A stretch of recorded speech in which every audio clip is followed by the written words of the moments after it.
अंधेरे, सुनसान सड़क पर एक गाड़ी जिस पर दोनों ओर ऊंची पेड़ों की छायाएं पड़ रही हैं। मैं अकेले हाईवे पर चल रहा था।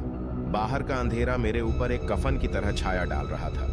मेरे इंजन की गड़गड़ाहट और कभी-कभी हवा में पत्तों की हलचल के अलावा कोई आवाज नहीं थी। मैं घड़ी पर देखा, 2 o'clock बजे। सवेरे से पहले मेरी पहुंच करनी थी। एक रास्ते के दोनों दलों के बीच में एक फॉग में गायब हो जाने वाला एक रास्ता और दूसरा अधिक अंधेरे में जाने वाला। अचानक मैं एक रास्ते में फोर्क पर पहुंच गया। एक रास्ता मोटे कोहरे से छिपा हुआ था, जबकि दूसरा और भी गहरे अंधेरे में ले जाने की प्रतीति हो रही थी।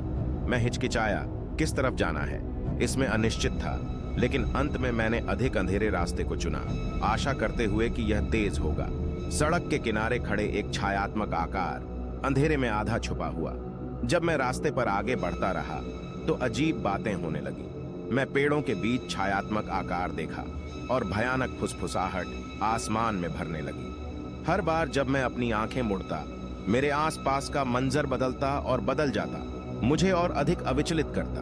आंधा, अविश्वसनीय महल जो ऊंचे घास के विकसित के बीच में उभरा हुआ है।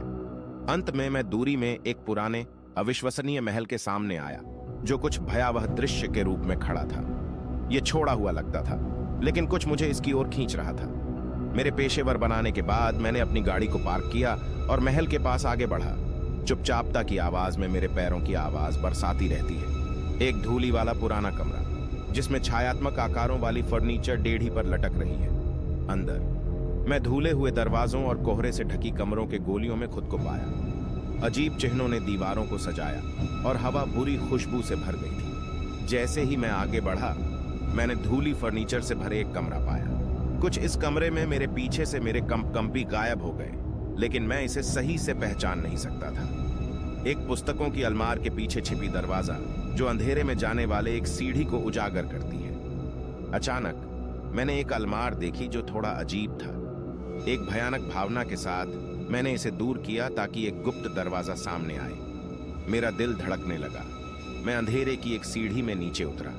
सत्य को खोजने के लिए एक असमझे तीव्र आवेग से प्रेरित किया गया। छायात्मक आकार अंधेरे से बाहर आते हैं, जिनकी आंखों में दुष्टता की ज्यों की चमक होती है। सीढ़ियों के नीचे मैं खुद को एक छायात्मक आकार के सामने पाया, जिसकी आंखों